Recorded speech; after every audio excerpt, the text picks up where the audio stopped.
नमस्कार बंधुगण। गत फेब्रुआरी 12 तारिख रे देशव्यापी गोटे आंदोलन करा जायथिला। जो आंदोलन रे भारत वर्षर 10टी केंद्रीय श्रमिक संगठन एवं चाषी संगठन ता सहित किछि राजनैतिक दल मध्य सहयोग करथिले बा समर्थन करथिले। तो ये जो आंदोलन है ये आंदोलन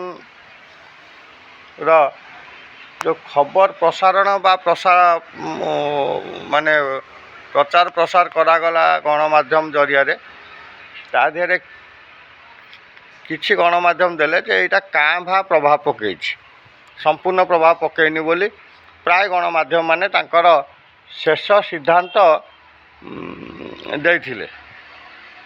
से गणमाध्यम मध्य आंदोलन समय जाइछंती आपणकर विभिन्न केंद्रीय जो केंद्र सरकार कार्यालय रही तार मध्य भिजुआल नहीं विभिन्न प्रतिष्ठान बड़ बड़ व्यावसायिक प्रतिष्ठान भिजुआल नहीं गाड़ी मोटर संपूर्ण बंद थिला ताकू मध्य देखैछंती। ट्रक बस एगुड़ा सब जोड़ा भारी जान बंद थिला ताकू मध्य देखैछंती।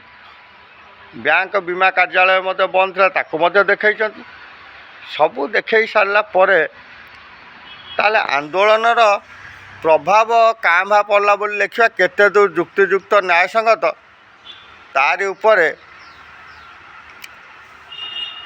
आपणकर सुचिंतित मतामत देबे। रहिली। धन्यवाद। जगन्नाथ। जय जगन्नाथ।